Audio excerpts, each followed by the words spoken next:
I'm Catherine Tomlinson and I started an eco-conscious pottery company called Oxford Clay. So I don't just make pottery, I make resources for other potters wanting to be more eco-friendly in their pottery practice. And that's what this podcast is all about. It's about sharing everything I've learned along my eco-conscious pottery journey with you. And I'm so glad you're here with me. Let's go.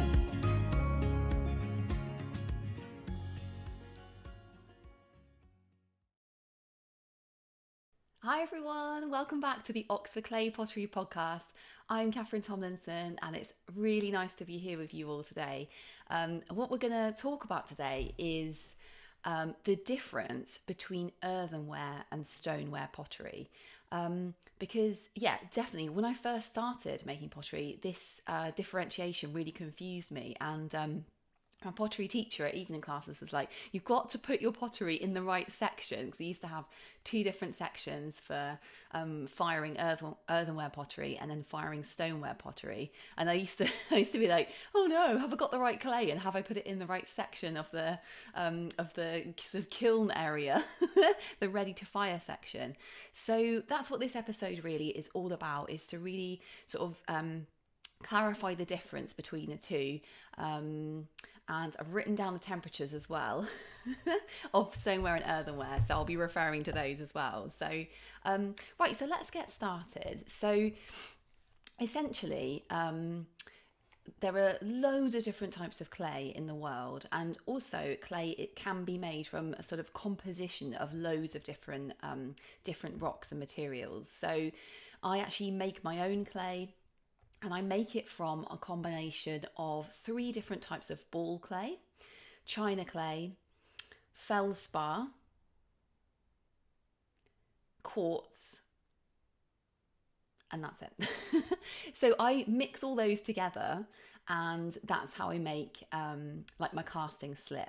And when I've cast my work, I can then recycle that clay back into I can wedge it back into clay that I can use on the wheel, or I can partially recycle some of it back into slip. So those ingredients will have a certain point at which they melt. So the difference essentially between different types of clay is the point at which they start melting they'll essentially melt into a glaze. So the differentiation between earthenware and stoneware clay is that they just melt at different temperatures. So earthenware clay melts at a lower temperature than stoneware clay. So the combination of ingredients I just told you about that I use in my work, those melt at a higher temperature, which is, the range is the stoneware range of temperatures, basically. So you can call it a stoneware clay. So let me tell you the temperatures. And if clay starts to melt within these temperatures, then this is an earthenware clay. Okay, so earthenware clay would be a clay that started to melt if it got hotter than these temperatures. So earthenware clay is between 1000 and 1160 degrees Celsius. So if you're like heating clay hotter than that, it's going to start to melt if it's an earthenware clay. I'll give you the those temperatures in Fahrenheit as well. So that's so earthenware clay, it's 1832 to 2120 degrees Fahrenheit. Okay, so clay within those temperatures, if that's its kind of maximum point it can be heated, that's known as an earthenware clay. So I used to think that they looked different, so like there was the pottery I went to, we had like a red clay, and that was the earthenware clay we used. And it was only a bit later on that I realised that earthenware clay can actually be like white clay as well. So you can have clay, clay that looks like all sort of different colours can be earthenware or stoneware. So it's confusing in a way, because I was like, oh, I thought the red clay was earthenware, and then if it was like a whiter clay, so like a more nearer porcelain type looking clay, then it's stoneware. But that's actually not the case. So you can get white earthenware, you can get all different types of stoneware clay, ones with more iron in that might maybe look a bit like more brown, or more white, or there's terracotta clay, which in my pottery we use that was earthenware. So you really need to sort of, like, it will have on the bag, basically, if you're buying clay from a pottery supplier, it will have on the bag, is this stoneware, is this earthenware? It will tell you, and they'll classify the different clays. They'll be like, these are our earthenware clays and these are our stoneware clays. Okay, so for stoneware, let me tell you the temperature range for that. So that would be any clay that fires between 1000 and 1300 degrees Celsius. And in Fahrenheit, that's 1832 to 2372 Fahrenheit. So yeah, any hotter than that, and that stoneware clay will start melting, and it will mean that it will kind of go out of shape. Eventually it will just kind of like melt into a kind of like a blob on the kiln shelf. But stoneware firings are really the hottest type of firing that a potter would do. So it shouldn't get hotter than that, basically, in the kiln, because that is a stoneware firing, and that is like the hottest that clay would be fired to. So when we say like it's firing sort of its maximum firing temperature, what we're talking about is the temperature at which that clay kind of matures, it's known as, and that is when the clay molecules bond together and it becomes its maximum.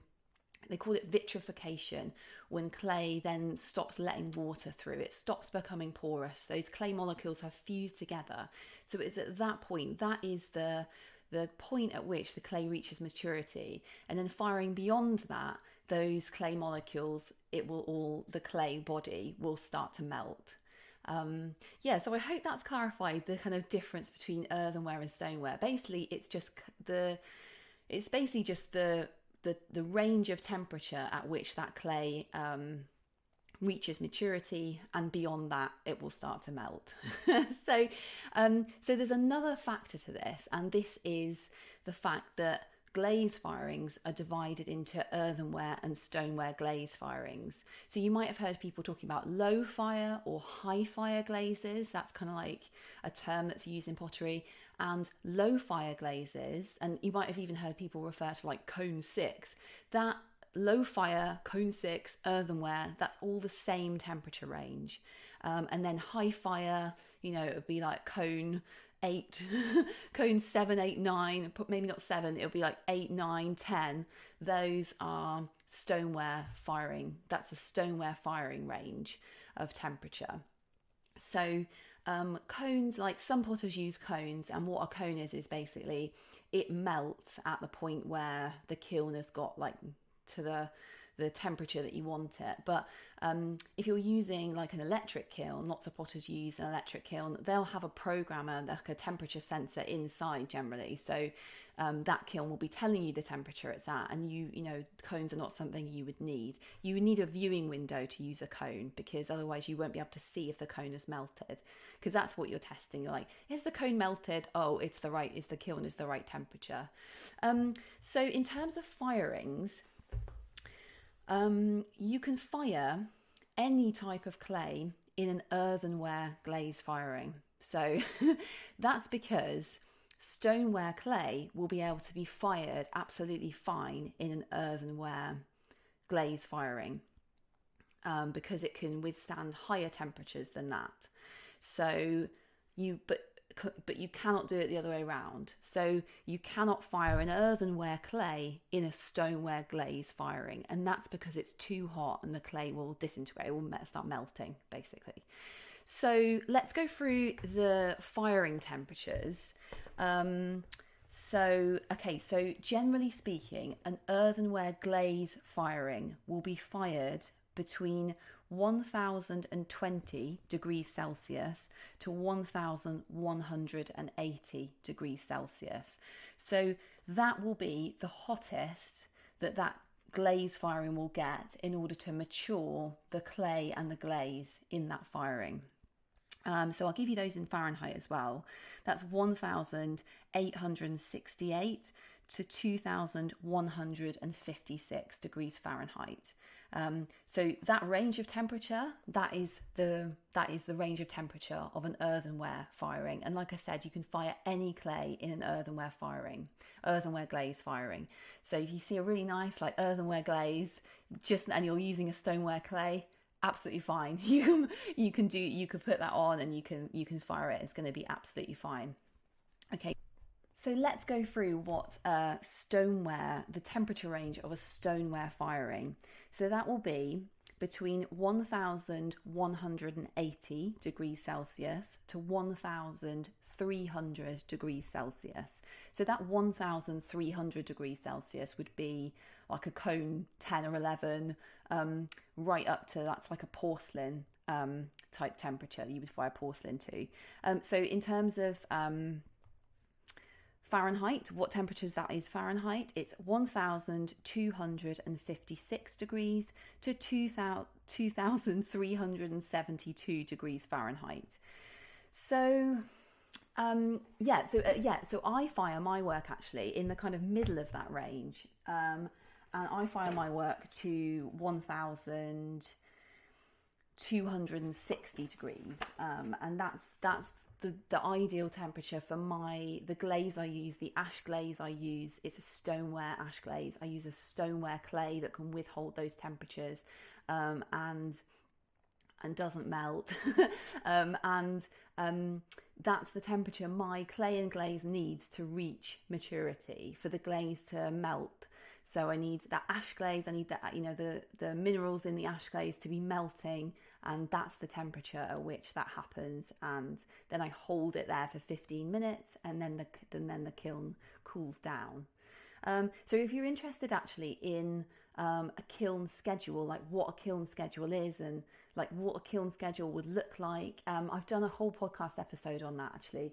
And if you wanted to like look at a kiln schedule, like say you wanted to program a kiln and you think I would really like to know what the kiln needs to do basically to get up to bisque firing, or if you wanted to program like a stoneware glaze firing into your kiln, I have the kiln schedule in Eco-Conscious Pottery Glazing, and there's 17 glaze recipes in there that work with that kiln schedule, if you wanted to know that.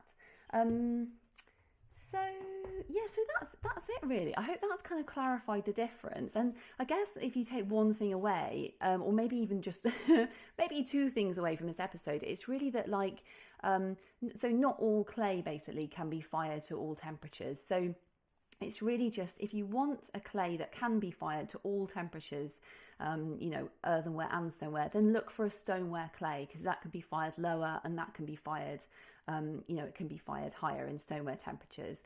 And really just to say, the only thing to remember really is don't fire earthenware clay too hot, otherwise it will melt. So if you're going to in a community setting, pottery setting, or an adult education setting, there might be two separate shells, and they've probably already told you, maybe about the difference, where to put which clay sort of thing. But that's the only difference. I remember one time I actually asked my pottery teacher. She was really kind, when I used to go to evening classes, and I said, so we used this red clay, which was an earthenware clay, and I said to her, what would happen if I put it in a stoneware, stoneware glaze firing? Because I'd put this, I'd seen this really nice stoneware glaze, so I thought, right, okay, I'll put this on my earthenware pot. I asked her beforehand, could I fire this at stoneware temperatures? And she was like, well, the clay basically starts melting, so you can do at your peril, She's really kind, because now I realise that potentially could have ruined a kiln shelf or something, but melted on top of the kiln shelf. But she let me do it, and it was really interesting how it came out. So it was quite a strong structure, because it was like a bowl, and it was quite a thick bowl made of this beautiful kind of red earthenware clay, and I dipped it in this really lovely, really kind of delicate green kind of glaze, but it came out really strange. It was the clay and glaze had started to kind of bubble, like the clay body had started to bubble. So I have still have this bowl now. So it went in kind of quite sort of, I guess, like perfect looking, but a lot more kind of polished, and it came out looking really strange, like all bubbly, a bit like, a bit like a sort of toad skin type sort of like look to it. So yeah, that was really cool. I realized that actually, although you can do stuff like that, it is good to kind of stick to the clay, the right clay and glaze, because otherwise it could just kind of look completely different as well, and you'll have that problem where it could potentially melt on a kiln shelf. So if it's fired too hot. But yeah, it does create like quite interesting results and stuff. So yeah.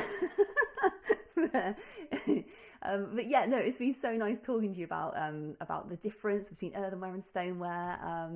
Yeah, thank you so much for joining me, and I can't wait to see you on the next episode. And until then, very happy potting. Bye.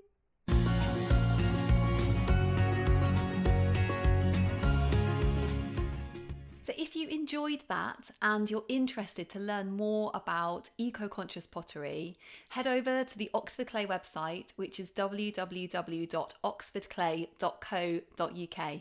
I can't wait to see you there.